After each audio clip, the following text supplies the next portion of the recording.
KBS 열린 토론.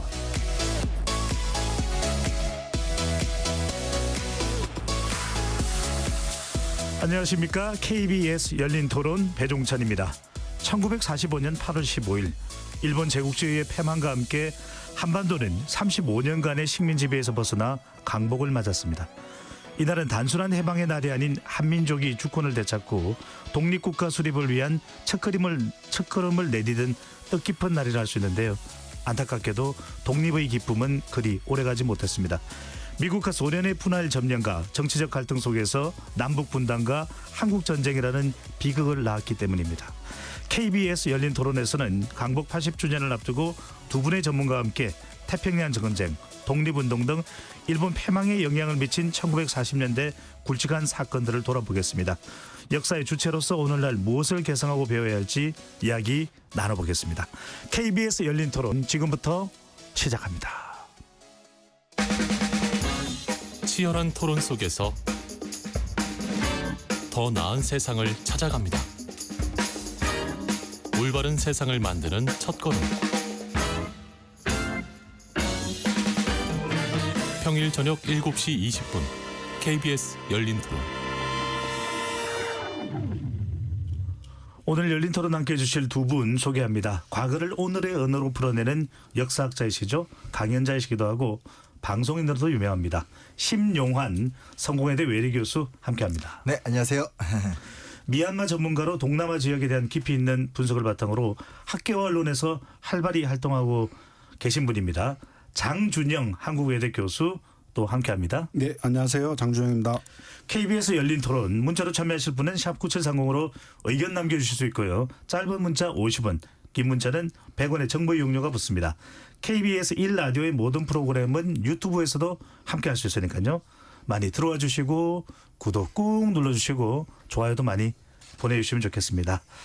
자, 오늘이 8월의 첫날인데요. 역사 이야기를 해보겠습니다. 신 교수님, 네. 이야기하기 좋은 이번 달의 관련 역사는 바로 강복절이겠죠. 그렇죠. 네. 뭐 어찌됐건 오늘 우리 시작이잖아요. 그래서 광복 이야기를 하지 않고 8월을 보낸다. 이건 좀 아닌 것 같습니다. 네. 먼저 이 용어 부분부터 먼저 한번 좀 여쭤보겠습니다. 네. 최근에 이제 일제강점기라는 표현 참 많이 사용들 하고 있습니다. 그렇죠? 지금도. 그런데 이게 북한식 표현인가요? 그래서 일각에서는 대일항쟁기로 바꾸자 이런 또 주장도 나오네요. 이거 이제 생각보다 이 불씨를 키우는 발언이긴 한데 네. 사실 일단은 일제강점기는 현재 이제 교과서에 들어간 용어고요. 이제 표준 용어입니다. 그래서 그리고 이제 이게 뭐 예를 들어서 연원이 북한 쪽에 있다고 하더라도 그러면 남한과 북한이 같은 용어를 쓰는 거기 때문에 그건 좋은 거죠. 왜냐하면 관계를 유지하는 데 있어서. 그래서 일제강점기라는 표현은 이제 보통 학자들이 이야기할 땐 일제 시대를 굳이 이제 일본 제국주의 강제 점령기 수사적 표현을 붙였기 때문에 좀 과한 표현 아니냐 뭐 이런 비판은 보통 있지만 그래도 현재 아주 오랫동안 일제 강점기로 이제 현재 정착이 되어 있는 단어고요. 예. 대일항쟁기 혹은 이제 예전에 국회에서도 의결했었는데 국권 피탈기 이런 용어가 있습니다. 근데 이 용어는 학계에서는 대체적으로 부정적이죠. 왜냐하면 대일항쟁기나 국권 피탈기라고 써버리면 일제 시대가 그냥 일본과 싸운 의미만으로 이렇게 축소가 되잖아요. 네. 왜냐하면 일제 강점기 35년, 36년은 그것이 일본과 싸웠던 기간이기도 하지만 어찌됐건 우리가 식민지도 경험하고 또 나름의 근대화도 경험하고 온갖 여러 가지 일들이 있었잖아요. 근데 그거를 다 빼놓고 어떤 굉장히 좀 투쟁적인 목표와 독립운동사만 강조하면서 대일항쟁기라 부른다. 뭐 혹은 국권 피탈기라 부른다. 더군다나 이제 여기서 중요한 문제는 대일항쟁기나 국권 피탈기 용어로 써버리면 그렇게 돼버리면 사실은 조선하고 대한제국하고 대한민국이 아예 같은 나라가 돼버리잖아요. 그렇네요. 이런 문제도 있어요. 네. 예, 그래서 우리가 어찌됐건 해방 이후에 새로운 민주공화국을 실체화시켰기 때문에 이 용어는 좀 문제가 있다. 근데 제가 딱 문제 있다 해서 규정하는 것보다는 이렇게 하면서 이렇게 토론을 해보는 게 좀 좋지 않을까. 네. 예. 워낙 뭐 이게 일제시대 때 일은 또 민감하기 때문에 그렇죠. 네. 많은 분들이 또 아주 또 이런 부분들이 논쟁이 될 수가 있으니까. 장 교수님, 네. 동남아에서는 동남아 전문가시니까요. 동남아에서는 일본의 이 압제를 받았던 국가들에서는 어떻게 표현하는지 궁금합니다. 일단 우리 심 선생님 설명하신 것처럼 우리나라는 우리 국내 구성원들끼리 이 용어를 어떻게 정의할 것인가를 논의하는데 네. 동남아는 일단 10개 나라가 있어요. 그러니까 10개 나라의 지도자가 모여서 이 문제를 논의를 한다? 거의 뭐 있을 수 없는 얘기라고 할 수 있죠. 그래서 제가 몇 해 전에 그 동남아 각국의 교과서가 있겠죠. 고등학교 역사 교과서를 이렇게 뭐 자세히는 보지 않고 대충 이렇게 봤는데 보통 챕터로 나눠져 있는 게 일본의 그 점령기 아큐페이션의 형태로 영어로는 아큐페이션이라고 예. 보통 되어 있어요. 그래서 이제 뭐 10개 나라가 우리나라처럼 하나의 통일된 어떤 그 정의를 하기는 힘들고요. 국가들마다 조금씩 다른데 뭐 예를 들어서 그 미얀마나 베트남 같은 사례 같은 경우에는 일본의 군국주의를 파시즘이라고 보통 정의를 해요. 그래서 파시스트 정권이라고 얘기를 하고 또는 뭐 대다수의 국가가 일본이 이제 점령하고 난 다음에 꼭두각시 정권을 많이 세웠거든요. 그렇기 때문에 일종의 뭐 약간 괴뢰 정권 뭐 이런 개념으로 쓰기도 하는데 근본적으로는 통일된 그러니까 일본의 점령기 식민 지배기를 두고 통일된 그런 용언을 찾기는 힘들 것 같습니다. 네. 각 국가마다 좀 상황이 또 다를 수가 있으니까요. 자, 역사 속에서 한번 그 이유를 찾아보겠습니다.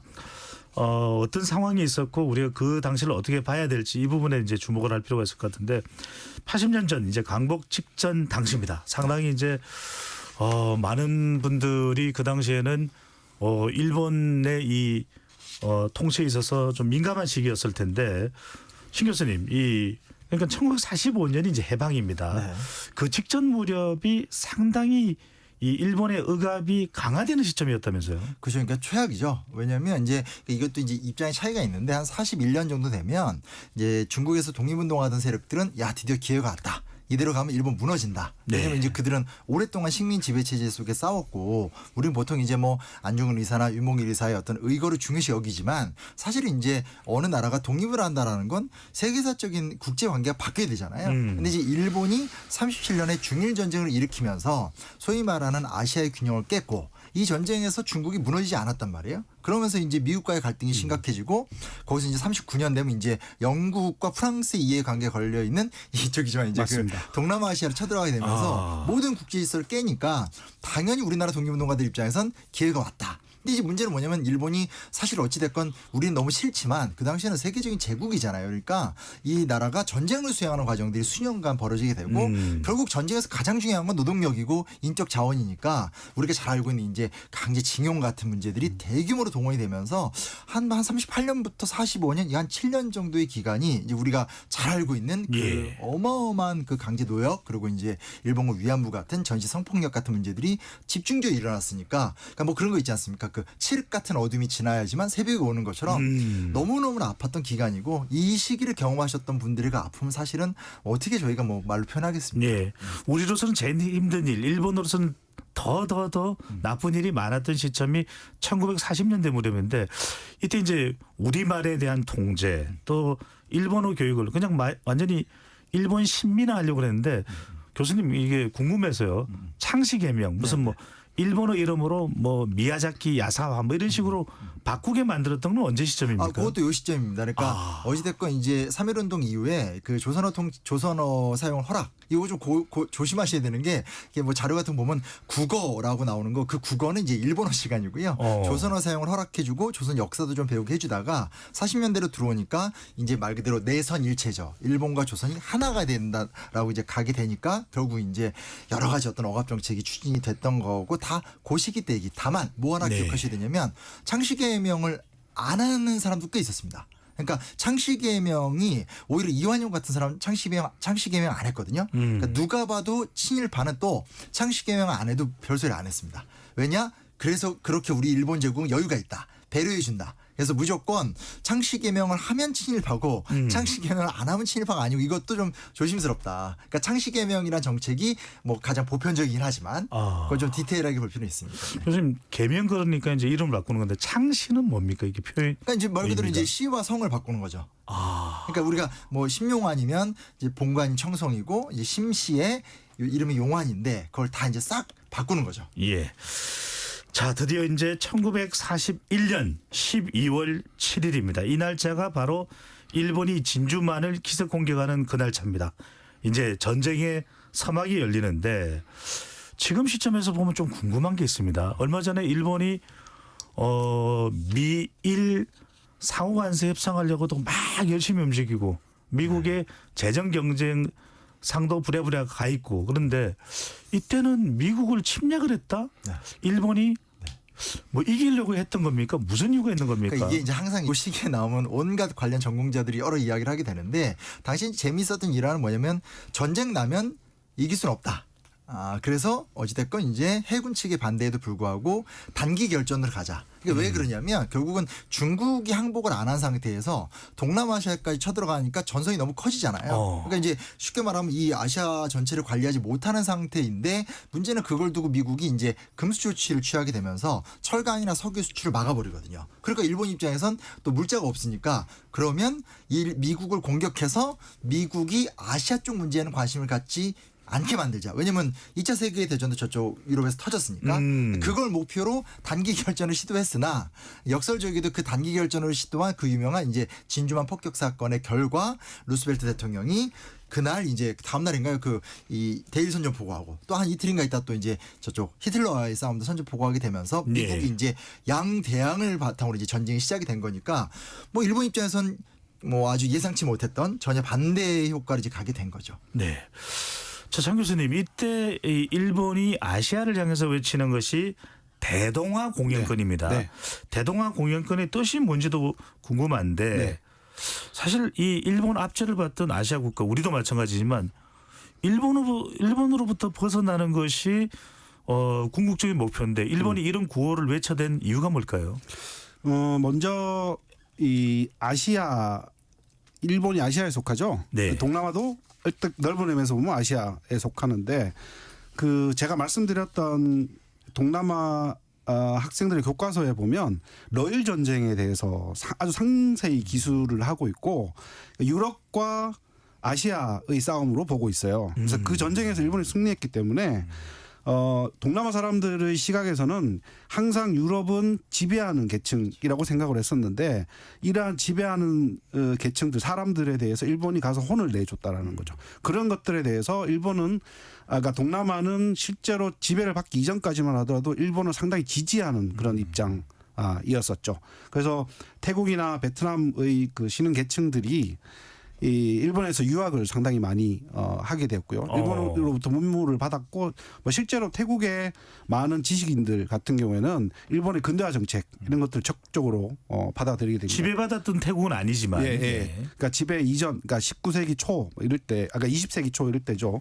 그럴 때 상당히 많이 받게 되었고, 그래서 일본이 내세웠던 처음에 그 대동아 공영권, 대자는 이제 큰 대자가 되는 거잖아요. 예. 그러니까 동아시아의 그 동아시아의 번영, 함께하는 번영 말은 상당히 좋아요. 그런데 그 함께하는 번영의 주도가 일본이 되어야 된다라는 것이겠죠. 네. 그래서 약간 그 얘기를 제가 딴 데로 세면 진주만 공습이 일어나고 난 다음에 1943년도에 미국이 일본과 본격적인 전쟁을 하기 위해서 스리랑카, 지금 현재 스리랑카에 사령부를 하나 세우는데 그 사령부 이름이 동남아 사령부예요. 그래서 동남아라는 용어가 이때 탄생하게 되는 겁니다. 그러니까 실제로 동남아라는 용어가 우리에게 회자된 거는 우리 쉽게 뭐 동남아라는 용어를 많이 쓰지만 군사적인 목적에 의해서 만들어진 그런 용어가 되죠.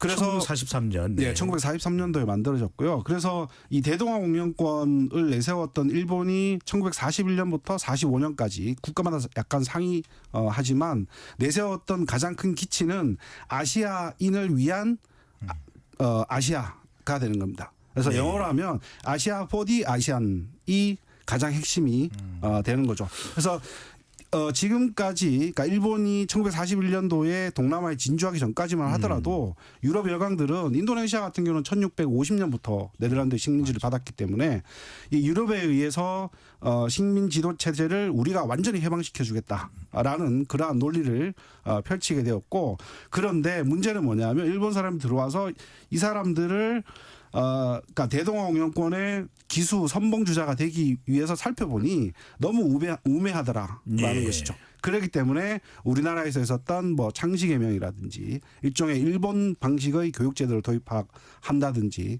그러니까 이 정신적인 개조 이런 작업에 들어가게 되는 거죠. 가장 그렇군요. 핵심은 아시아인을 네. 위한 아시아. 잠깐만 일본의 이 목적을 위해서 제국주의 목적을 위해서 아시아를 묶으려고 했다는 그런 꼼수가 담겨 있다고 볼 수 있는데 네.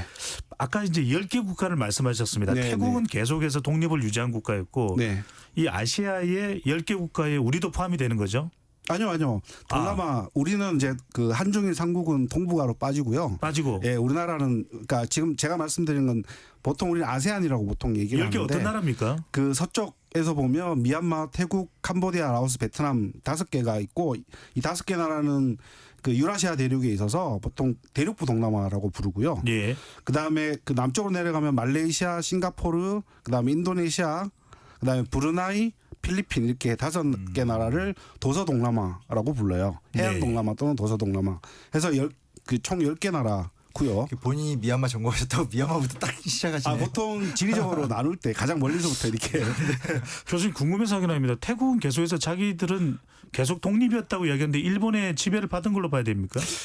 그게 그러니까 보는 관점에 따라서 네. 라는 것이죠. 그러니까 예를 들어서 일본과는 공수 조약을 체결을 했어요. 2차 대전 중에. 그래서 태국은 처음에 연합국이 아닌 동맹국에 가담을 하거든요. 그래서 이때는 말 그대로 이제 그 요 시기가 있기 이전만 하더라도 서쪽의 영국, 동쪽의 프랑스에다가 땅을 상당히 많이 떼줘요. 최근에 있었던 우리 캄보디아랑 그 태국 국경 문제 있었잖아요. 네. 이 국경 문제 같은 경우는 식민 시대 때부터 그 발달이 되는 겁니다. 그러니까 오른쪽에 캄보디아를 지배하고 있던 프랑스와 태국 간의 이제 국경 협정에 있어서 국경선을 이제 잘못 그어서 일어나는 문제가 지금까지 이어져 오고 있는 것이죠. 그래서 예. 뭐 태국은 일본이 동남아를 지배할 당시에 일본 군들이 엄청나게 많이 주둔을 했었어요.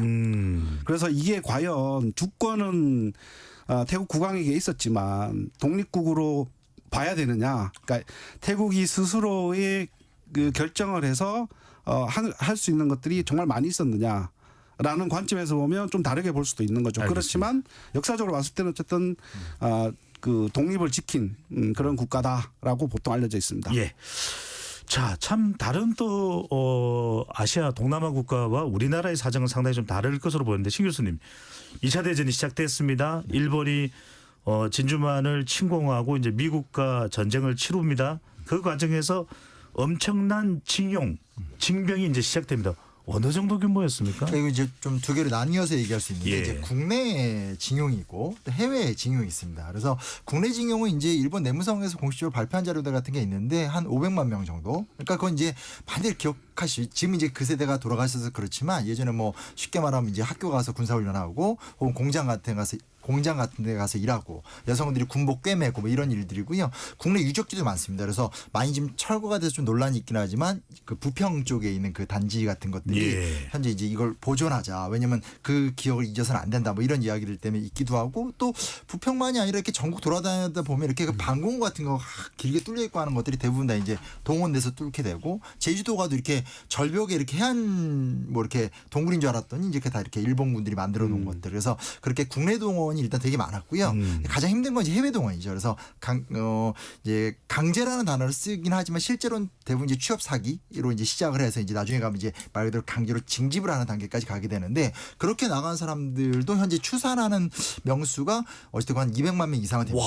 근데 그 중에 제일 많은 곳은요 일본이에요. 그래서 그 사할림부터 시작해서 큐슈까지 주로 탄광지대에 가서 이제 노동을 굉장히 많이 했고요. 그 중에 우리가 제일 유명하게 알고 있는 게 이제 군함도가 좀 대표적인 거고요. 네. 동남아시아나 저기 어디죠 미크로네시아라든지 이런 지역에서 다 끌려가서 노동을 했었고 제가 예전에 미크로네시아 놀러 갔더니 다리 이름들이 다 똑같습니다. 다리 이름이 다 아이고 다리예요. 그래서 뭐 왜 아이고 다리인가 했더니 아이고. 이제 조선인 노동자들이 아이고 하면서 지었다고 해서 현지인들이 다리 이름을 아예 아이고 다리라고 기억을 할 정도로. 네. 그래서 굉장히 많은 고생들을 했다라고 말씀드릴 수 그렇군요. 있습니다. 신 교수님이 또 가신 거니까 네.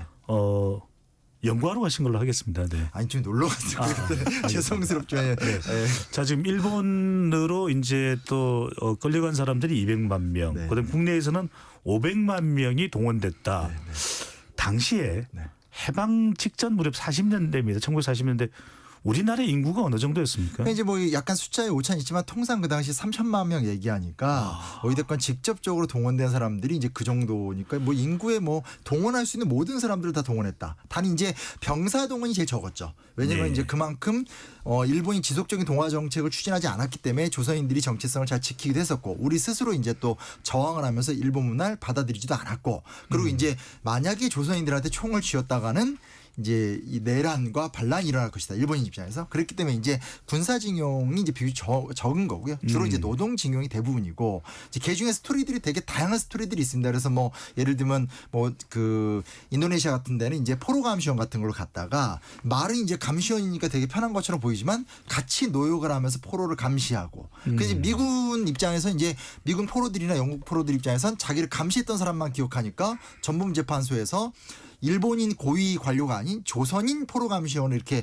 괴롭힌 사람을 지목해서 이제 B급, C급 전범 중에서 조선인들이 굉장히 많이 처형을 당한다라든지 사할린 같은 경우는 이제 소련군이 들어와서 이제 그 당시 점령을 해버리니까 완전히 이제 오도 가도 못하는 신세가 돼서 수십 년간 이 사할린 지방에 갇혀서 이제 버림받았던 분들이 이제 90년대 대세에 이제 우리나라로 수익하면서 돌아오신 분들도 있고요.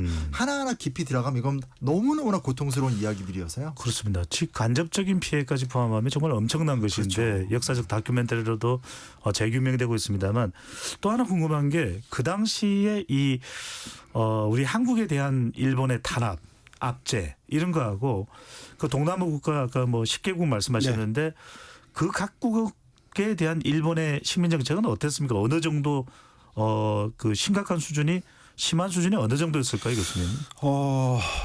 일단 우리나라보다 동남아가 훨씬 크겠죠. 훨씬 크고 인구도 훨씬 더 많기 때문에 그 피해의 정도도 훨씬 더 많다라고 볼 수가 있겠습니다. 근데 그 일본은 근본적으로 아까 제가 그 제국주의, 그러니까 서구 제국주의로부터 아시아를 해방시킨다라는 목적으로 이 대동아 운영권을 내세웠기 때문에 이 본국을 점령하고, 그러니까 동남아를 점령하고 난 다음에 꼭두각시 정부를 대부분 수립을 합니다. 그래서 외부에서 봤을 때는 말 그대로 일본이 해방의 주역 처럼 보이는 것처럼 되어 있지만 실제로는 그렇지 않았습니다. 그러니까 일본이 더 강력하게 식민 통치를 하기 위해서 친일파를 형성을 하는 거죠. 그 친일파를 통해서 그 국가들을, 그러니까 동남아 국가들을 지배하는 방식이 하나가 있었고요. 근데 그걸 한 겹 더 들어가게 되면 동남아는 자원 부국이잖아요.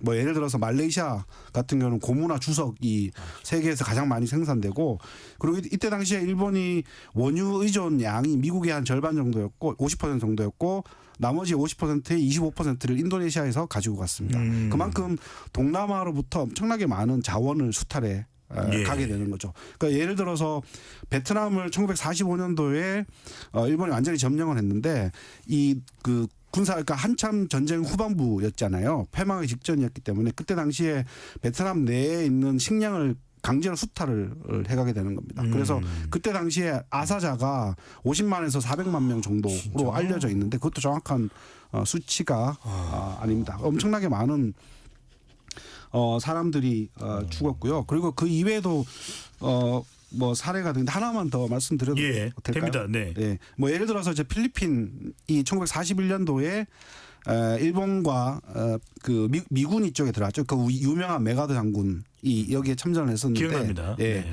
근데 패배하고 난 다음에 이 메가드 장군은 호주로 이제 도망을 가게 되거든요. 예. 호주로 철수를 하게 되는데 그때 남아있던 병사들이 7만 명 정도였었습니다. 모두 다 포로가 되었죠. 포로가 되고 난 다음에 이 포로를 그 운송을 해야 되겠죠. 옮겨야 되는데 포로를 그러니까 그 운송하는 가운데에서 그 길이가 그러니까 한 120km 정도, 120km 정도가 되는데 강제 이동하는 도중에 사람들이 상당히 많이, 그러니까 부상을 입거나 하는, 그러니까 사람들이 많았겠죠. 포로들이 많았겠죠. 미군 포로들이요. 예, 미군 네. 포로들이요. 그런 사람들이 상당히 많이 사망하는 일들이 있었습니다. 그래서 여기에 대해서는 아직까지도 정확한 통계라는 것이 없습니다. 네. 이제 그리고 하나만 살짝 덧붙이고 싶은 게 뭐냐면 이제 우리 이제 일본에 의한 억압이 우리가 당했기 때문에 그 위주로 생각하지만 사실 아까 선생님 말씀해 주셨지만 동남아시아는 이미 그 전에 네덜란드 사람이라든지 프랑스, 영국인들에 의해서 엄청난 핍박을 받았기 때문에 네. 우리가 이제 자꾸 이렇게 일본에 대한 식민지배만 기억하시면 안 되고요. 제국주의의 시작은 이제 유럽 국가들이었다. 그리고 그 그렇죠. 가장 큰 피해가 원래 동남아시아가 우리보다 훨씬 뿌리가 깊었다. 이걸 좀 이렇게 같이 봐주셨으면 좋겠다. 오늘 네. 또 그래서 같이 부른 게 아닐까요? 그러네요. 미얀마도 그렇고 영국의 지배를 받았나요? 그렇죠. 예. 인도도 있고 또 베트남 같은 경우는 또 프랑스의 지배를 네, 받게 그렇죠, 됐을 거예요. 자, 이 네덜란드형 동인도 우리가 이제 인도네시아를 이야기합니다. 장 교수님. 네. 그러니까 이제 하나의 또 민족 운동이 이 전개되는 데는 이제 기폭제가 필요한데 대규모로 인력을 노동자들 동원하고 기아 사망 사건 아까 이제 베트남의 경우에도 네. 50에서 한 400만 명의 기아 사건을 이야기하셨는데 이런 것들이 이제 민족주의 운동의 기폭제가 된 겁니까? 네.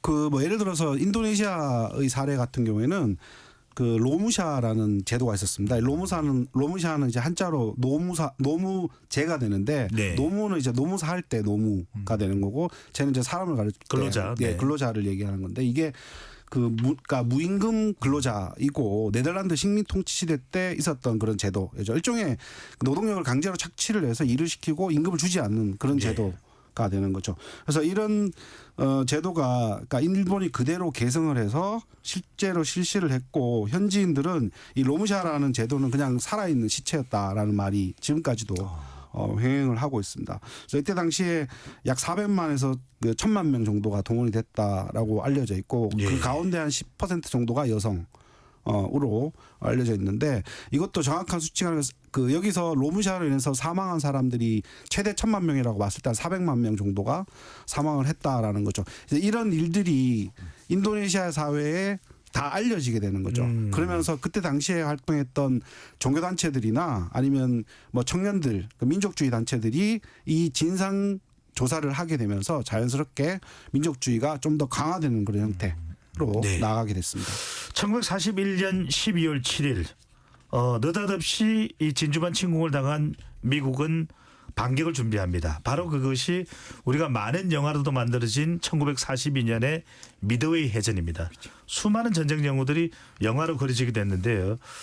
자, 일본의 항복을 그렇다고 해서 이제 끌어내지는 못합니다. 미드웨이 해전에서 반전을 만들어내지만 결국은 또 히로시마와 나가사키 원폭을 하게 됩니다. 왜 미국은 엄청난 사람들이 죽게 될 거라는 걸 뻔히 알면서도 이런 선택을 하게 됐을까요? 그러니까 이제 이게 또 이 얘기랑 붙게 되면서 또 네. 다른 논쟁과 고민 그리고 세월이 지나면서 확실히 이제 어떤 식민 지배에 대한 기억이 좀 사라지고 그리고 이제 어찌됐건 일본이 뭐라 해도 이제 세계적인 뭐 강국이잖아요. 그러다 보니까 예. 자꾸 이제 원폭 얘기만 좀 부각이 되는 참 지금 좀 어려운 상황이긴 한데요. 그래도 뭐 말씀드리자면 이게 어찌됐건 엄청나게 영토를 넓혔고 미국 입장에서 이제 그걸 하나하나 정복을 해나가야 되는 과정이 되니까 쉽게 말하면 미드웨이 해전부터 시작해서 이제 뭐 솔로몬 제도라든지 필리핀 그리고 이제 오키나와 이렇게 계속 네. 하나하나 이제 들어오게 되죠. 근데 이제 그 당시 어찌됐건 일본의 입장은 이제 끝까지 간다. 우린 절대로 항복하지 않고 천황의 국채를 지키겠다. 그래서 뭐 지금도 이제 가보면 되게 놀라운 게 그 일본에 가보면 이렇게 그 대본령이라고 그래서 이제 그 아예 시설들을 다 지하화 시킨다라든지 정말 웃겼던 게 저는 그 마지막 일본의 그 44년 45년 계획안들 보면 자기네들이 끝까지 지켜야 될 땅 중에 조선이 들어가 있어요. 그러니까 한반도도 자기들이 끝까지 지키겠다. 그래서 지금도 이제 전라남도나 이런 데 가보면 그때 만든 방공호가 그렇게 많거든요. 그리고 제주도도 되게 많고 그래서 야 이것들은 진짜 끝까지 지들이 이제 우리를 식민화시키려고 했구나라는 좀 이렇게 오싹함까지 좀 느끼게 되는데요. 그러니까 그런 과정 속에서 어찌됐건 이제 미국 입장에서는 이대로 그리고 이제 그 유명한 사건이죠. 그 카미카제. 그러니까 자살 공격. 또 하나가 이제 옥세라고 하죠. 큐쿠사이 집단 자살. 이런 걸 보면서 이제 미국 입장에선 야 얘네 진짜로 항복하지 않는구나. 그래서 일각의 보고지만 이대로 가서 미군이 본토를 쳐들어가게 되면 미 군만 한 300만 이상 죽는다. 뭐 이런 고민들이 있었다고 합니다. 그래서 결국 이제 원폭을 선택했다는 게 이제 공식적인 이야기지만 또 사실 미국 입장에선 이게 1차 세계대전 때부터 핵무기로 나가는 길은 이제 그 당시 기술 발전에 거의 뭐 목표거든요. 근데 그게 예. 또 미국이 제일 먼저 일어났기 때문에 그걸 실험을 안 해볼 리는 없거든요. 그래서 그래서 결국 이제 히로시마랑 나가사키에서 이제 폭격이 일어난 건데 흥미로운 게 뭐냐면 이제 여기서 너무나 많은 사람이 죽었고 그러다 보니까 이제 일본 측에서 계속 이제 과거사에 대한 반성은 안 하고 원폭 피해와 인류의 어떤 영원한 어떤 그런 고통 이렇게 강조를 하게 되면서 두 가지가 다 문제인데 이제 결국 일본 식민 제국주의에 대한 사죄와 반성 및 아시아적인 어떤 그런 홀로코스트에 대한 고민을 안 하고 그냥 무조건 원폭을 쏜 이 미국만 잘못했다 혹은 뭐 평화 이렇게 얘기하면서 자신들의 어떤 그런 죄를 덮으려는 문화가 한국에선 씨알도 안 먹히는데 사실은 이제 이렇게 돌아다녀 보면 뭐 이렇게 뭐 유럽이나 이런 데 가면 훨씬 이 여파가 강하거든요. 그래서 이게 생각보다 좀 간단한 문제가 아닙니다. 얼마 전에 히로시마 갔다 왔는데 어디를 이렇게 찾아봐도 이제 반성은 없고 이제 어떤 자기네들의 아픔을 기억하는 참 이런 게 좀 속상합니다. 네, 피해가 강조된다라는 네, 네. 말씀해 주셨는데 참 우리는 뭐 더 큰 피해라고 얘기해야 되지 않겠습니까? 일단 여기서도 되게 많이 돌아가셨죠. 그 조선인 네. 노동자들이 그렇죠. 그래서 바로 이 부분입니다. 많은 분들이 이제 우리 국민들이 이제 안타깝게 생각할 수밖에 없는 것이 바로 1945년 8월 15일 이때 미국과 소련입니다. 당시에는 러시아가 아니라 소련이 38선을 경계로 한반도를 나누자. 네. 안 그랬더라면 우리가 지금 이런 대치 국면은 아닐 것 같은데요, 신 교수님. 예, 광복절에서 좋은 얘기를 많이 해야 되는데 계속 심각한 얘기로만 흘러가게 돼서 답답하긴 한데요. 그렇죠. 그래서 이걸 두고 이제 이게 미국 잘못이냐 소련 잘못이냐 갖고도 네. 진짜 지난 뭐 한 100년간 그렇죠. 전 세계 학자들이 논쟁도 벌이고 했는데 여튼 핵심은 전쟁을 일으킨 주체는 이제 일본이었는데 이 소위 말하는 일본이 패망한 자리에서 소련과 미국이라는 이 신흥 강대국들이 어떻게 동아시아를 점령할 것인가의 문제에서 양국이 합의를 한 거잖아요. 그래서 결국은 38도선을 분단으로 해서 이 소위 말하는 남한과 북한에 이제 자유진영과 공산주의 진영의 군대가 들어오게 되면서 식민지에 불과했었던 조선이 영구 분단 국가로서 어떻게 보면 풀리지 않는 2차 세계대전과 제국주의 폐해를 현재까지 우리가 보고 있는 거기 때문에 네. 너무 화가 나고 속상한 부분이죠. 그렇다고 이걸 뭐 감정적으로 막 화낸다고 해결된 문제도 아니고 되게 안타깝습니다. 지금도 그래서 이게 뭐 미국을 믿었는데 소련에 속았네 뭐 이런 이야기가 또 나오는데 장 교수님 네. 그 당시에 우리는 이제 정확하게 8월 15일입니다. 이게 이제 시차도 있을 네, 테고 네. 뭐 할 텐데 동남아 국가도 바로 이 시점에 다 해방이 된 겁니까? 아니면 각국마다 해방 시점이 좀 달랐던 겁니까? 국가마다 상당히 다릅니다. 그러니까 오. 일단 우리는 이제 8월 15일 하면 해방, 광복절 뭐 이렇게 머릿속에 딱 그 내리가 있는데 동남아는 그렇지가 않습니다. 일단 그 지리적으로 봤을 때 이 서쪽에서부터 동쪽으로 서서히 철수를 한다라고 생각을 하면 1945년 3월 정도부터 일본의 철수가 시작이 되는 거겠죠. 그래서 우리 영화 뭐 미드웨이 해전 이런 것도 있지만 뭐 더 잘 아실 텐데 콰이강의 다리 명작이죠. 있죠. 네. 콰이강의 다리 그다음에 버마로드 예. 이 그 트레일을 따라서 중국 윈난성으로 가는 국민당을 지원하기 위해서 만들었던 그 길. 저는 이 두 곳을 다 가봤거든요. 답사를 실제로 다 예. 해봤는데 이 버마로드에서 그러니까 미얀마 안에 있는 길인데 지금도 미얀마, 철로가 예. 있어요. 근데 이 기차를 타면 밑에 협곡이 보이지가 않을 정도예요. 이걸 정말 목숨을 내놓고 타야 될 정도로 무서운 그런 기차인데 한 번 정도만 타고 그다음 말아야 되겠다라는 생각이 들었고 이 태국의 깐짜나부리에 가면 이제 이 콰이강의 다리가 있죠. 그러니까 일본이 패망을 하면서 일본의 아주 잔혹함, 끈질김 이런 것들을 보여줬다라는 건데 여기서 확실하게 드러나요.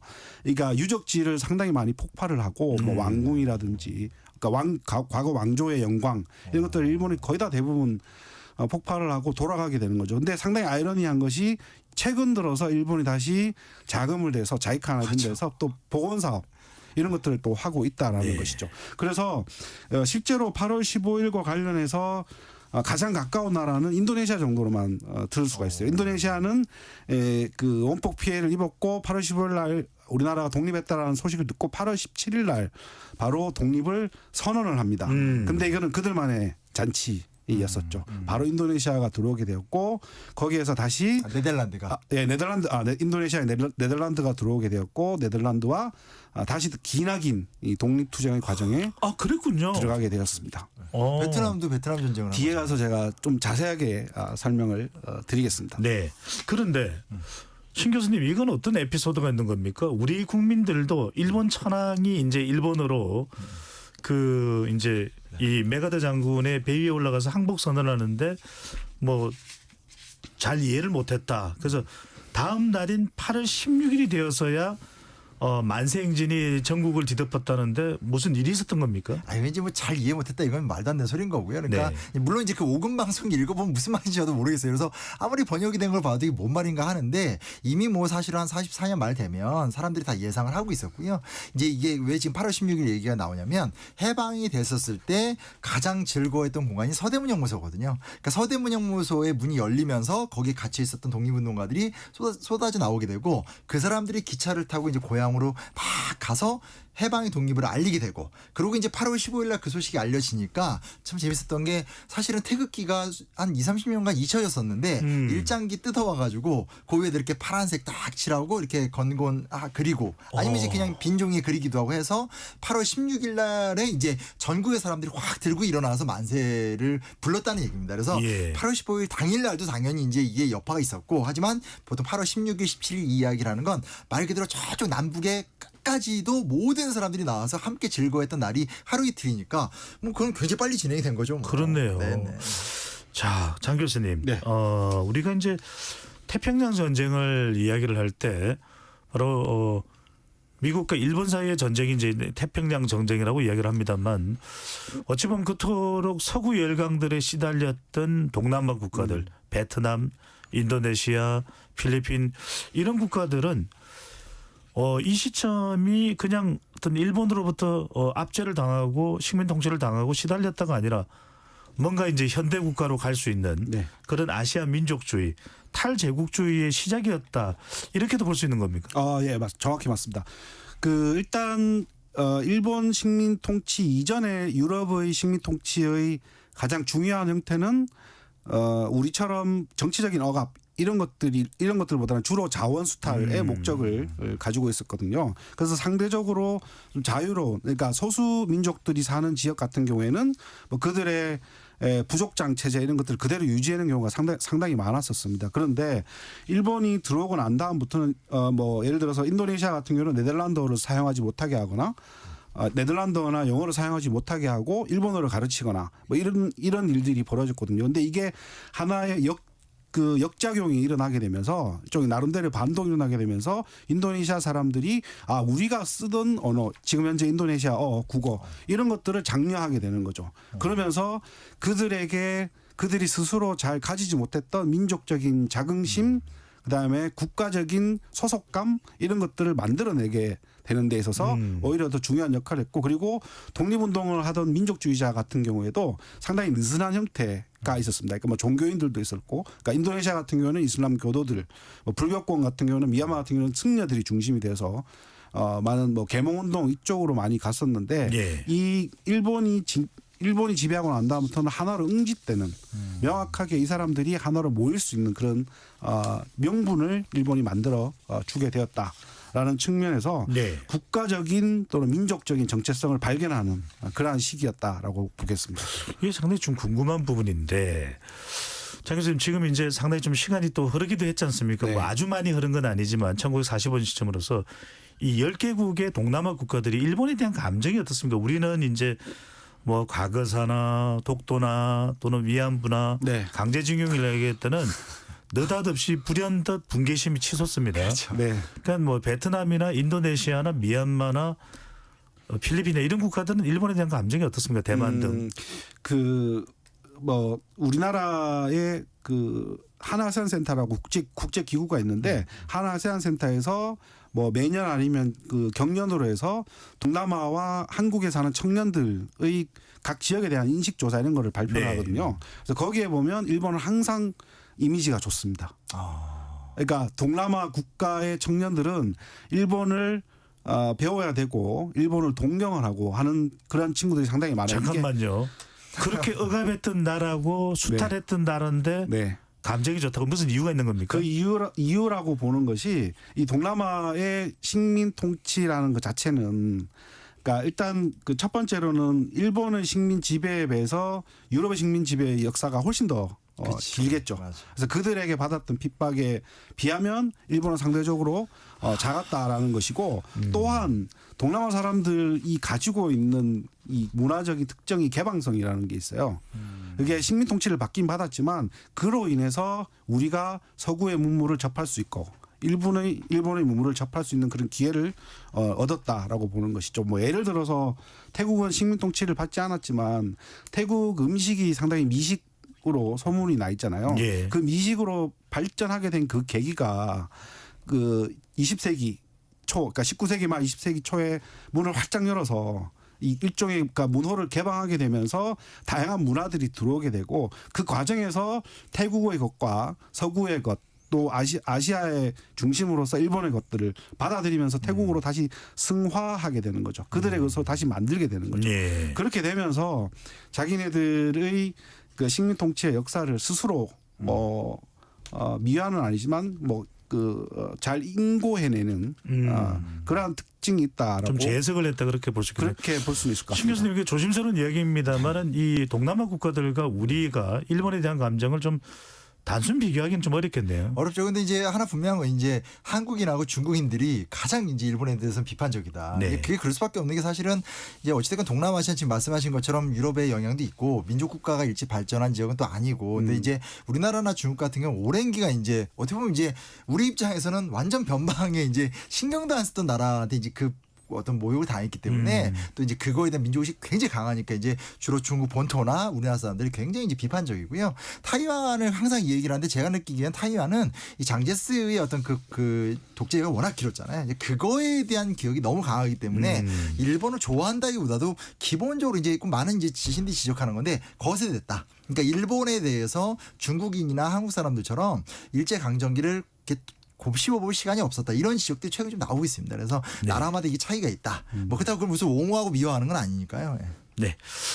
자, 이런 변화된 상황까지도 한번 또 짚어보는 것도 의미가 있을 것으로 보입니다. KBS 열린 토론 잠시 참여 안내 로고 듣고 2부로 돌아오겠습니다.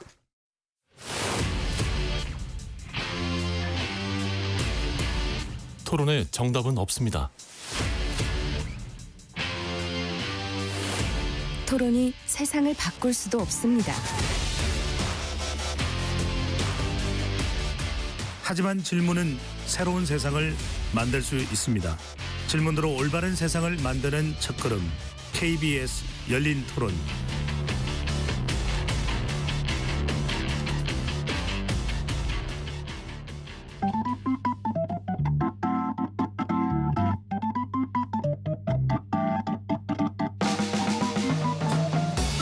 세상을 바꾸는 질문, 열린 토론이 시작합니다. KBS 열린 토론은 언제나 열려 있습니다. 단문 50원, 장문 100원의 유료 문자 샵 9730 그리고 KBS 어플리케이션 콩으로 여러분의 의견을 남겨주세요. KBS 열린 토론 2부 이어가겠습니다. 강복 80년 우리가 지켜야 할 가치들이라는 주제로 토론하고 있습니다. 스튜디오에 동남아 전문가인 장준영 한국외대 교수, 역사학자인 심용환 성공회대 외래 교수 두 분과 함께하고 있습니다. 신 교수님, 네. 강복하면 빼놓을 수 없는 것이 우리의 독립운동입니다. 참 정말 대단하고 우리 후손들이 존경할 수밖에 없는 정말 위대한 그런 투쟁이 이루어졌었는데 1919년 3.1운동의 그 분기점 역할 이야기 안 할 수가 없습니다. 이걸 계기로 해서 만주, 연해주, 미국, 유럽 전 세계적으로 독립운동의 개념이 퍼져나갔다 이렇게 봐야 될까요? 그러니까 뭐 결정적인 사건이죠. 그러니까 3.1운동에 참여했던 단기 인원만 100만이 넘고 다 이제 합치면 이제 한 뭐 몇백만이 되고 그 기록이 이제 사실은 일본 경찰 추산이거든요. 그러니까 일본이 보기에도 워낙 컸던 거고 이제 그러니까 일본도 정책을 수정할 수밖에 없었고 3.1운동의 직접적인 결과는 우리가 잘 알고 있는 이제 대한민국 임시정부의 수립이라는 거고요. 이 임시정부의 활동도 있지만 이 계기를 통해서 이제 소위 말하는 독립운동이라는 흐름이 본격화가 됐고 그게 이제 단기적으로는 독립운동사 자체로서 이제 해방을 위한 투쟁이 있었지만 해방 이후에도 대한민국이 이렇게까지 빠른 기간 내에 민주화가 되고 또 사회가 이렇게 적극적으로 사람들이 사회 이슈를 이야기하고 바꿔나가는 문화는 결국은 이 독립운동의 정신이 계승됐다 이렇게 볼 수밖에 없습니다. 네. 우리가 대표적으로 이야기를 하는 것이 바로 1919년인데 자 이제 1931년으로 갑니다. 이때 이제 한인 애국단이 나오는데 한인 애국단 이야기를 드리는 이유는 바로 이 두 인물입니다. 윤봉길, 이봉창. 특히 이제 이게 이제 일본에 엄청난 충격을 줬는데 윤봉길 의사가 주목을 받습니다. 홍크 공원 바로 이제 상하이에 있는 홍크 공원이죠. 폭탄 의거를 합니다. 1932년 4월 29일. 자, 이로부터 이제 한 13년 뒤에 이제 우리가 해방을 하게 되는데 궁금한 게 인구도 중국이 더 많습니다. 실제로 이 의거가 이루어진 지역도 상하이 중국입니다. 그런데 중국 사람들은 뭐 이런 걸 한 바가 잘 뭐가 전달되지 않고 윤봉길 의사가 하면서 와 중국 사람들마저도 놀랬다는 것인데 그 이유는 뭡니까? 그래서 이거는 이제 보통 한국사 위주로 공부하니까 그렇게 얘기가 가는 건데, 그러니까 좀 오해가 있는데 이제 중국 사람들 독립운동 안 했다 이런 얘기를 하는 분들이 가끔 계세요. 근데 중국은 일단 식민지가 아니었기 때문에 독립운동은 없습니다. 중국은 항일운동을 한 거죠. 잠깐만요. 중국은 식민지가 아니었던 거군요. 왜냐하면 1911년에 신해혁명이 일어난 다음에 어찌됐건 중화민국이라는 이름으로 계속 왔었고 장제스를 중심으로 이제 단일 통치 체제가 있었기 때문에 중국은 이제 항일운동을 하는 거지 중국은 독립운동은 없다. 그건 좀 알아두시면 좋을 것 같고, 다음에 이제 중요한 사실이 뭐가 있냐면 1921년 1차 세계대전이 끝난 다음에 워싱턴 회의를 통해서 미국과 영국의 후원하에서 이제 아시아에 대한 일본이 지배권을 확립을 합니다. 그게 이제 굉장히 좀 중요한 사건이었는데, 그러고 나니까 이제 우리가 알고 있는 무슨 봉오동, 청산리 등등의 모든 독립투쟁이 거의 이제 무의가 되어 있는 상태에서 20년대 때 이제 야 그래도 뭔가를 해야 되지 않겠냐 했었을 때 이제 거기서 이제 처음 깃발을 들었던 게 이제 김원봉의 의열단이었던 거고, 예. 그 김원봉의 의열단을 후원했던 세력이 임시정부였거든요. 근데 이제 그걸 보면서 아 김구도 우리가 뭔가 좀 해야 되겠다. 그래서 이제 김구 선생이 이제 그 유명한 편지 모금이라고 그 저희 마지막 독립 지원 처절, 그러니까 미국주에 있는 동포들한테 편지를 써서 그 돈을 모읍니다. 그래서 모아서 이봉창 의사가 이제 일본에 가서 이제 한번 성공 못했지만 천황 폭살 시도를 했던 것이 굉장히 큰 이슈가 됐었고요. 예. 그 당시 신문 보도 보면 중국 지방직이긴 하지만 안중근 의사가 부활했다 이렇게까지도 보도가 돼요. 왜냐하면 31년에 이 일본이 만주를 점령하면서 중국과 일본의 관계가 극도로 나빠진 상태에서 윤봉길 의사의 의거가 어디든 미수지만 워낙 타격이 컸기 때문에 중국 사람들이 굉장히 좋아했고요. 그리고 이제 조금 있다가 윤봉길 의사가 홍커우 공원에서 천황 생일날 이제 엄청난 이제 의거를 성공을 하게 되니 유명한 이야기지만 이게 뭐 실제 이 말을 했냐 안 했냐 하고 좀 논란이 되지만 장제스 총통이 야 어떻게 이 중국인 이 많은 장정들이 하지 못한 걸 조선인 장사 하나가 했다. 배우가 누구냐? 라고 했었을 때 이제 김구다 하면서 이제 그때부터 중국 국민당이 임시정부를 후원하게 되면서 장제스 정권 후원 속에서 이제 임시정부가 광복군도 만들고 하면서 단위가 커지게 되는 과정이기 때문에 이걸 기억하실 필요가 있습니다. 1909년 그러니까 10년의 조선은 망했지만 9년에 안중근 의사의 의거가 여파가 컸기 때문에 그거를 순원을 중심으로 한 중국 혁명파가 굉장히 인상적으로 봤고 11년에 중국은 신해혁명을 통해서 독립국가가 된 거고요. 예. 그리고 이제 31년 32년에 우리가 이 의거를 성공을 하는 것이 또 중국 국민당 정부에 굉장히 마음에 들었기 때문에 중국의 항일 투쟁이 이제 우리나라의 독립운동을 후원하는 체제로 오면서 우리의 독립운동이 중국에서 계속 좀 이어갈 수 있었다. 그렇군요. 그러니까 독립운동에 국제관계적 측면이 있다는 걸 기억하실 필요가 있습니다. 우리가 네. 자꾸 얘기하다 보면 한 사람에게 집중이 되지만 결국은 김구라는 존재가 그렇게 유명해진 배경도 그 윤봉길 의사의 의거가 이제 사실은 중국인의 마음을 산 거죠. 그래서 1919년에 수립됐던 바로 이 상해 임시정부, 바로 김구 선생님이 이 중국 내에서 일본의 감시를 피해 다닐 때 중국인들이 목숨을 걸고 도와줬다. 그 이야기도 나오는데 자 바로 임시정부 이야기를 조금 더 해보겠습니다.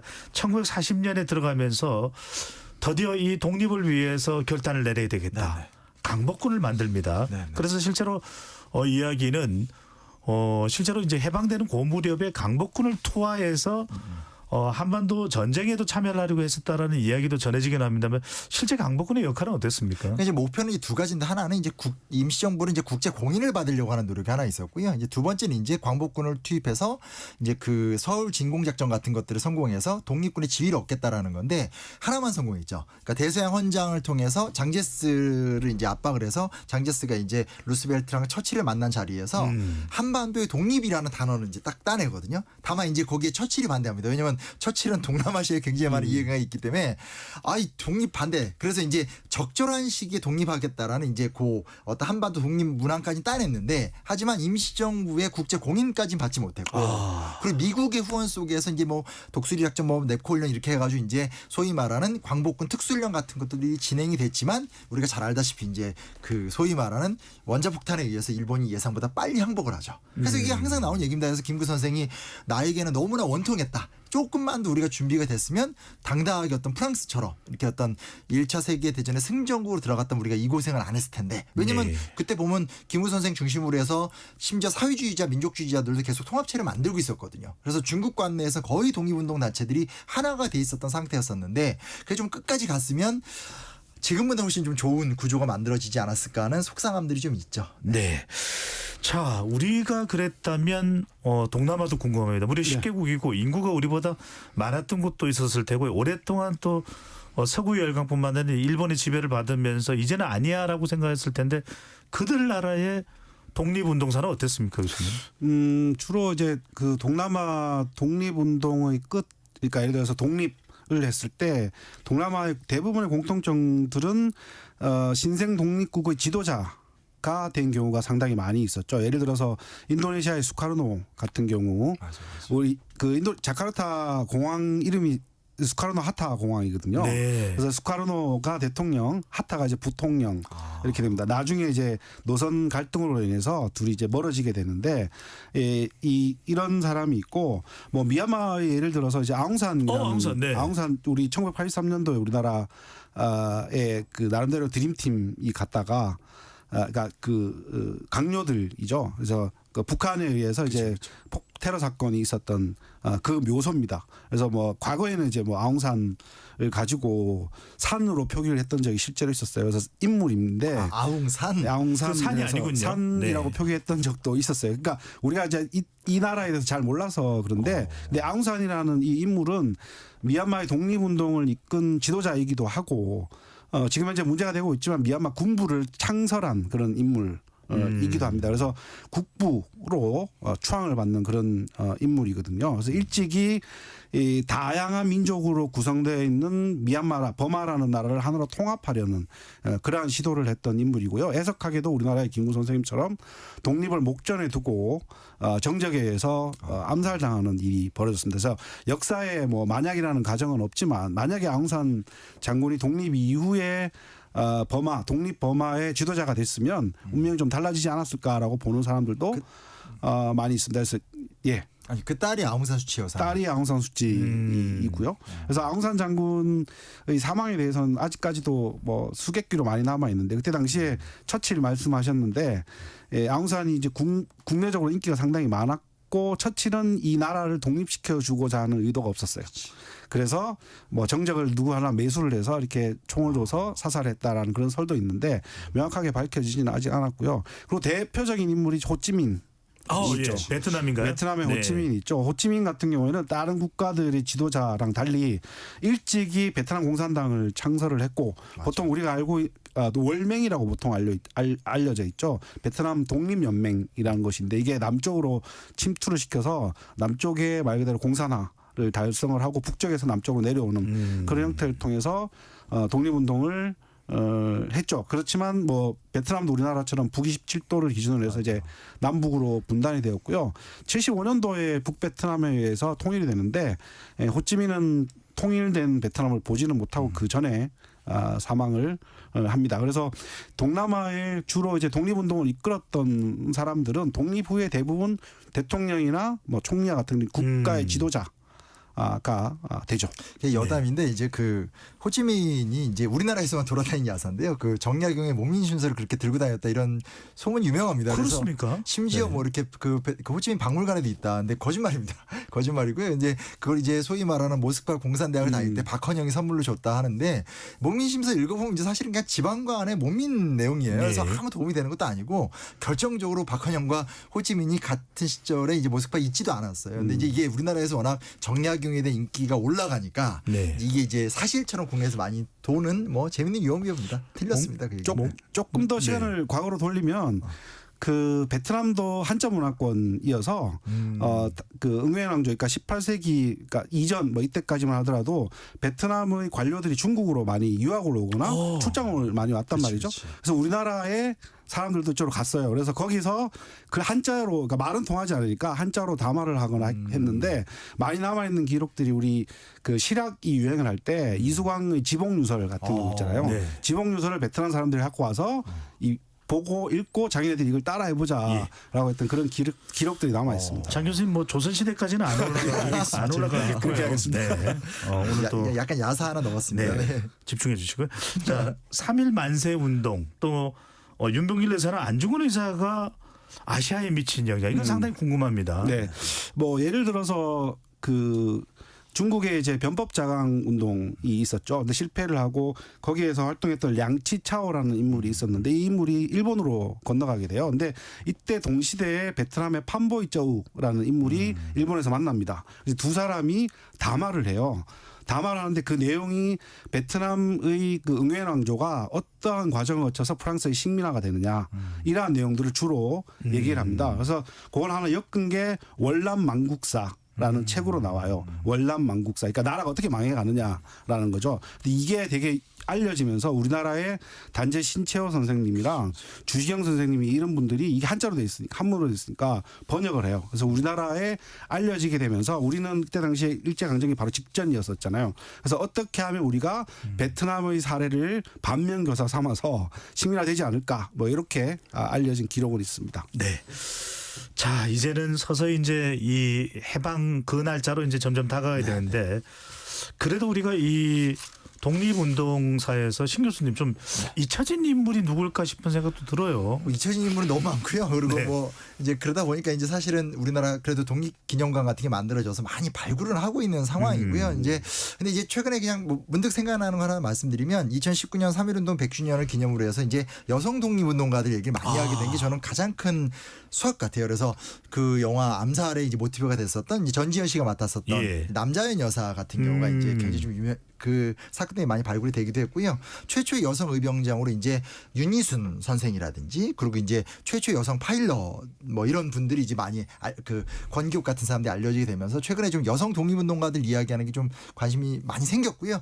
생각보다 많습니다. 그래서 지금 와서 좀 독립운동사에 관심을 가지면 무조건 임시정부 이렇게 가지 마시고요. 이렇게 예. 좀 주제를 선정해서 파고들다 보면 각종 분야에 되게 매력적인 사람들도 많습니다. 그런 것들을 보면 좋고 아까 신채호 얘기도 말씀하셨지만 신채호는 우리는 민족주의 역사학자로 알고 있지만 나중에 가면 아나키스트로 완전 바뀌어서 무정부주의자. 네. 가장 강력한 급진적인 투쟁을 또 하시거든요. 그래서 한 명의 존재가 평생 같은 생각으로 살았다? 이거 전혀. 오히려 독립운동가들은 굉장히 개방적이고 선생님 말씀하신 것처럼 해외의 동향들도 많이 알려고 하고 우리가 영향을 주기도 하지만 영향도 또 많이 받고 했었던 국제인들이었다. 네. 이런 것도 기억하시면 좋을 것 같습니다. 이름 없이 활동하셨던 그 영웅들을 기억해야 되지 않을까 싶은 생각이 듭니다.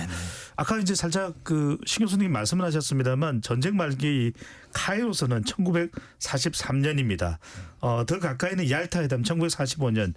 우리 독립과 관련돼서 아까 바로 그냥 이런 분단 없이 독립이 됐으면 좋았을 텐데 적절한 시기 등이 들어갔긴 하였습니다만 분명히 외교적 노력은 있었던 거죠. 그건 성공한 거고요. 그건 이제 현재 그 예전에 야사처럼 떠내려오던 이야기가 연구로 밝혀져서요. 그러니까 충칭에서 우리가 항전을 할 적에 충칭에 이제 장제스 총통을 이제 김구 그리고 이제 그 당시 이제 외무상이었던 조소왕 그리고 이제 뭐 등등등 조왕구 뭐 김원복 이런 사람들이 들어가서 굉장히 설득을 많이 합니다. 카이로 회담으로 간다는 사실을 알고 가서 이제 조선의 즉각적 독립을 꼭 얘기해 달라.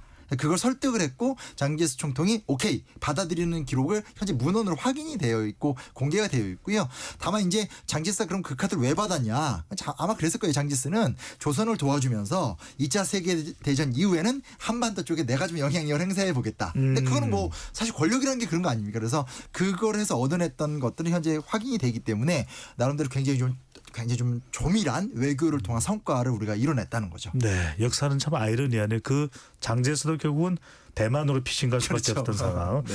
자, 이제는 이 날짜가 됐습니다. 1945년 8월 15일. 그날로 되돌아가 보면 막 만세를 부르고 너무 좋을 것 같은데 그렇지만은 않았던 것 같습니다. 신 교수님. 해방의 기쁨보다는 혼란. 어떡하지? 일은 있는 건가? 앞으로 어떻게 먹고 살아야지? 일본이 떠나가고 나면 저 공장은 저 집은 그런 상황이었습니까? 근데 이건 조금 조심해야 되는 게 뭐가 있냐면 일단은 뭐라고 할 수 있을까요? 그러니까 일본이 한 80만 명 정도가 살았고 그 사람들이 한 번에 빠졌기 때문에 당연히 우리나라의 생산 기술 같은 게 갑자기 추락하고 경제가 위기가 생길 수밖에 없었다는 거. 왜냐하면 80만 명은 굉장히 많은 사람들이 지금 건너온 거고 그만큼 36년을 지배하면서 일본인들이 그만큼 조선인들한테 기회를 안 줬다라는 거죠. 그러니까 이거 오해하시면 안 되는 게 일본인들이 빠져서 우리가 무너져서 역시 일본인들이 대단해 혹은 그래서 무슨 친일파들이 필요해 이거는 정말 웃기지도 않는 얘기다라는 얘기를 하나 말씀드리고 싶고요. 두 번째는 사실은 갈등은 어쩔 수가 없었어요. 그러니까 돌아보면 그러니까 그 당시에는 그게 너무 속상했던 거지만 생각해 보십시오. 조선 말기 때 왕조 사회를 살았던 사람들이고 예. 일제 강점기 때 정치적 경험을 못했던 사람들인데 해방되고 나니까 어떤 사람은 당연히 임시정부를 세우려고 하겠고 어떤 사람들은 사회주의 국가를 세우고 싶어 하겠고 정치적 욕구가 분출될 수밖에 없잖아요. 근데 이게 되게 속상한 게 그게 하필 외세가 38선을 기준으로 해서 분단 체질이 있었기 때문에 이게 결국 이제 하나가 되지 못하고 내전이 일어나고 분단이 됐다는 속상함이 있지만 사실 좀 따져보면 우리나라만이 아니라 모든 나라들이 이 제국주의 열강 속에 있다가 한 번에 해방이 되면서 엄청난 정치적 혼란을 겪었던 건 좀 일반적 과정이었다. 그거 우리가 앞으로 좀 잘 풀어갈 문제다. 뭐 이렇게 말씀드리고 싶습니다. 장 교수님 그 네. 상황 동남아 국가들은 어땠습니까? 1945년에 날짜는 달랐습니다만 일본이 떠나갔을 때 인도네시아, 네. 미얀마, 필리핀. 아까 제가 인도네시아 말씀을 드렸는데 뭐 그냥 은유적으로 표현하면 1945년 8월 15일 이후 동남아는 또 다른 식민지로 가는 문으로 표현할 수 있을 것 같습니다. 네. 그러니까 우리는 바로 해방을 맞았지만 동남아는 원래 식민 지배를 했던 국가들이 다시 들어오게 되죠. 다시 들어오게 되는데 근데 이때부터 동남아의 독립운동 방식이 크게 두 갈래 정도로 나눠서 설명을 할 수 있을 것 같아요. 뭐 예를 들어서 뭐 미얀마나 인도네시아, 말레이시아 이런 나라들은 주로 식민 국가들과 협상을 통해서 우리가 어떻게 독립을 원한다라는 방식으로 해서 필리핀도 역시 마찬가지고요. 그런 형태로 독립을 쟁취한 반면에 베트남 같은 경우에는 강력하게 투쟁을 했습니다. 호찌민의 주도하에. 그래서 베트남 전쟁 역사에서 상당히 많이 남아 있는 게 1954년에 그 북부의 디엠비엠프라는 시골 마을이 있는데 그쪽 지역에서 프랑스군은 완전히 말 그대로 이제 패배를 시키면서 독립을 쟁취를 하게 됐거든요. 그래서 크게 두 가지 정도로 이런 형태로 나눠질 수가 있는데 사실상 동남아는 일본의 패망과 동남아의 식민지의 종결은 크게 개연은 없다라고 볼 수가 있겠습니다. 참 동남아는 빨리 더 우리보다도 더 길어지는 상황이었다 이렇게 볼 수 있는데 해방 이후 공간에서 이거 안 여쭤볼 수가 없는데 신 교수님 뭐 이른바 친일 세력을 청산하는 부분이 상당히 중요한 사회적 과제였을 것 같은데 그게 안 됐어요. 그리고 재등장합니다. 이건 어떤 맥락으로 봐야 될까요? 그게 왜 안 됐는지가 너무너무 속상한 과정인 거고요. 아주 냉정히 말하면 이제 이승만 대통령 독립운동가 출신이잖아요. 그리고 본인이 이제 사실은 이 새로운 전후질서를 정립하는 샌프란시스코 강화회의 때도 이 임시정부라는 과거사를 끌고 와서 어떻게든지 이제 우리의 어떤 역사적 정통성을 위해서 노력도 많이 하셨는데 이 친일 문제에 대해서는 정말 소극적이었거든요. 네. 그래서 그 부분에 대해서는 어찌됐건 초대 대통령으로서 이승만 대통령의 리더십엔 저는 굉장히 큰 문제가 있고 비판할 수밖에 없다는 생각이 들고요. 문제는 지금까지 친일파가 살아남아 있지는 않잖아요. 그리고 이제 개중에 뭐 그런 얘기 있습니다. 뭐 조선 후기 노론이 뭐 이게 이제 친일파가 됐고 친일파가 박정희 세력이 됐고 이렇게 얘기하는데 그건 저는 좀 지나친 발상이라고 생각하고요. 왜냐하면 특히 이승만 정권 무너진 다음에 군부 정권하고 이승만 정권은 기반이 많이 다릅니다. 그래서 쭉 내려왔다는 건 되게 위험한 발상이죠. 다만 친일파들이 그 당시에 살아남았다는 것이 줬던 문화적 힘이 있다고 생각해요. 왜냐하면 해방 세상이 와도 저들은 잘 먹고 잘 사는구나.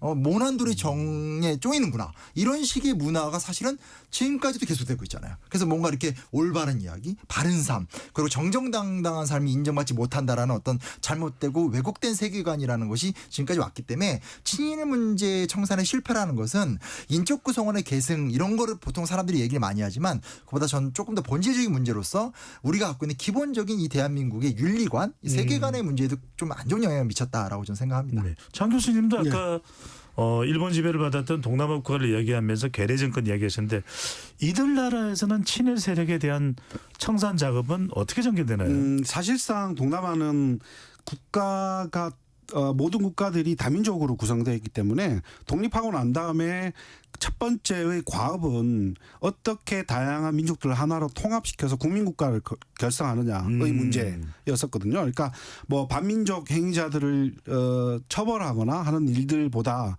더 선행돼야 될 것이 있었고 지금까지도 동남아의 뭐 일부 국가들은 내전으로 인해서 갈등을 겪고 있는 상황이기 때문에 이런 뭐 그 유럽뿐만이 아니라 유럽 그 식민 당국뿐만이 아니라 일본에 협력했던 사람들에 대한 어떤 청산 이런 문제가 아직까지는 제대로 해결되지 않은 것이 사실이라고 볼 수가 있을 것 같아요. 네.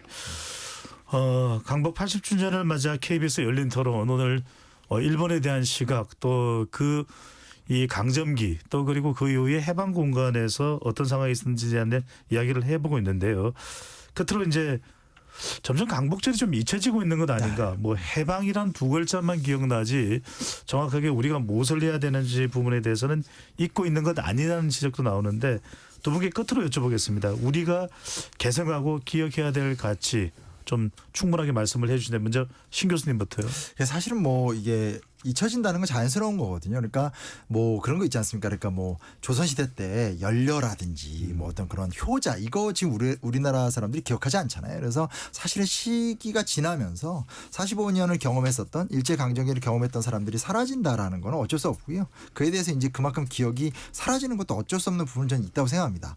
다만 이제 중요한 사실은 뭐냐면 똑같이 계승되진 않더라도 이 독립운동가들이 어떤 꿈을 품었는지 그리고 독립운동이 어떤 가치를 가졌었는지에 대한 현재적인 설득이 저는 필요하다고 생각을 해요. 그러니까 그냥 그날 뭐 예를 들어서 홍콩공원에서 많은 사람을 죽였다.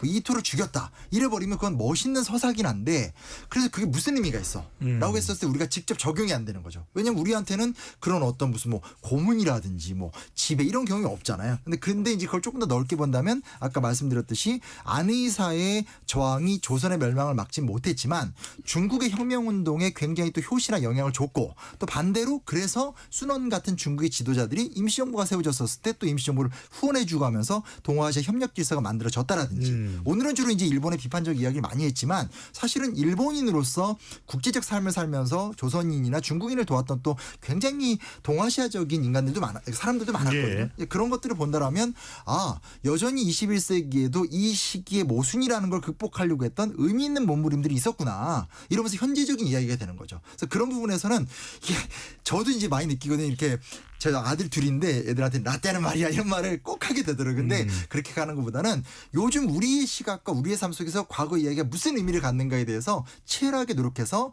너희들이 우리가 다른 삶을 산다는 건 인정해. 그리고 우리가 똑같은 감정을 가질 수는 없어. 하지만 우리의 그때 이 진정성 어린 노력들이 사실은 이런 의미를 갖고 있었어. 이런 이야기로 좀 접근을 한다라면 후배 세대들한테도 이것이 좋게 계승되지 않을까. 이거 큰 고민입니다. 왜냐하면 민주화운동까지는 좀 구도가 비슷하잖아요. 과거엔 독립운동, 민주화운동, 일본 제국주의, 독재 정치였는데 이게 깨진 거거든요. 그래서 지금은 정말로 많이 생각을 좀 모아서 대안을 좀 찾아볼 때가 되지 않았나 이런 생각을 해보게 됩니다. 네. 장 교수님은요? 네.